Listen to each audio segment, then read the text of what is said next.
For 1,000 years ago, a child somewhere had a favorite toy, a specific one, worn smooth from being held too much, hidden under a pillow, cried over when it broke. And astonishingly, in some cases, we still have that exact toy, preserved in a tomb, buried in a rubbish heap, packed in sand for 4 millennia. And here's what nobody expects. It doesn't look ancient at all. It looks like a toy. Rattles, dolls, spinning tops, board games with real rules and real rivalries. Some things about being a kid, it turns out, have not changed in 4,000 years. Let's go through the actual toy box of the ancient world, what kids played with, how we know, and the one game so good, people still play it today. First, how do we even know what ancient children played with?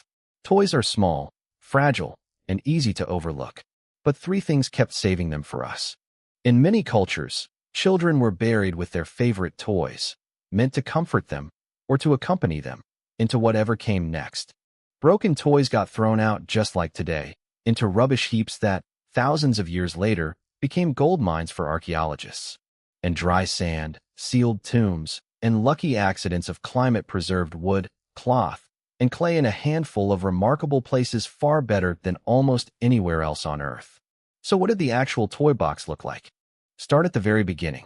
Clay rattles shaped like tiny animals or pots, filled with pebbles, have been found across Mesopotamia, Egypt, and the Indus Valley. The exact same idea parents use for babies today, just fired in a kiln instead of molded plastic. Ancient Egyptian paddle dolls had flat wooden bodies and painted hair made from strung clay beads. And some Greek and Roman dolls went further still, jointed at the shoulders, hips, and knees, so a child could actually pose them. Spinning tops carved from wood, bone, or clay, spun by hand or with a whipcord, appear in nearly every ancient culture we've ever excavated. A toy so simple and so satisfying that nobody, anywhere, ever needed to be taught to enjoy it. And knucklebones, small animal bones used almost exactly like modern dice or jacks, were so popular in ancient Greece and Rome that both adults and children played, and both gambled with them shamelessly. Now the board games, and this is where it gets genuinely remarkable.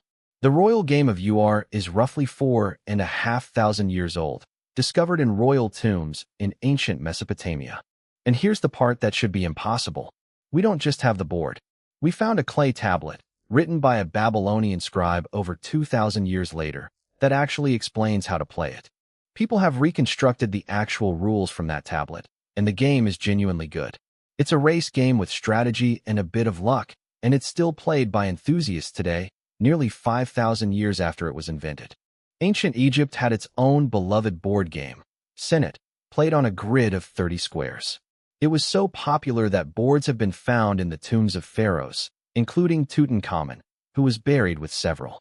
By later periods, Senet had taken on a deeper meaning entirely. Reaching the final square was thought to represent a successful journey into the afterlife. A children's game had quietly become something genuinely spiritual. We're not just guessing from the objects themselves. Egyptian tomb paintings show children mid-game, mid-toss, mid-laughter. Actual snapshots of play, painted specifically so it would last forever. We even have written complaints. One ancient Roman writer grumbled about children's spinning tops and hoops being noisy nuisances in the street, which means, somewhere, an adult 4,000 years ago was doing exactly what parents do now.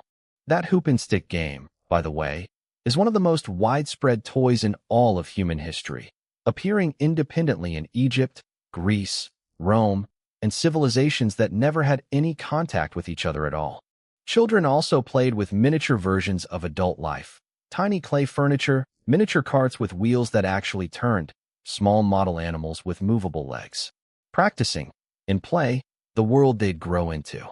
But there's one more toy, the strangest and most surprising of all, because it's one you'd swear was invented in the last 100 years. And it's actually one of the oldest on this entire list. The yo-yo. Ancient Greek terracotta discs, designed to spin up and down a length of string, date back roughly 2,500 years, making it, by most estimates, one of the 2 or 3 oldest toys in continuous use across human history. And it wasn't just play. Some ancient Greek yo-yos were dedicated to the gods by children reaching adolescence. A small, cherished toy from childhood, offered up as they stepped into growing up. And that's really the pattern running through this entire toy box. The rattle, the doll, the board game with real rules, the yo-yo offered up at the edge of growing up. Every single one still exists in some form today because a good toy, it turns out, doesn't really go out of date. Here's what's genuinely lovely about all this. Empires rose and fell. Languages disappeared entirely. Entire belief systems were forgotten. But somewhere, underneath all of it, a child was still spinning a top, still tossing a knucklebone, still begging for one more game before bed. That part of being human never needed reinventing. 4,000 years from now, someone might dig up a controller, or a well-loved plastic figure, or a deck of cards worn soft at the corners, and understand, instantly, exactly what it was for. Some things really do last forever. So next time you see a kid tossing a ball or spinning a top, you're watching one of the oldest traditions humans have. Hit subscribe. Next time we're digging up something else about the ancient world nobody told you. See you there.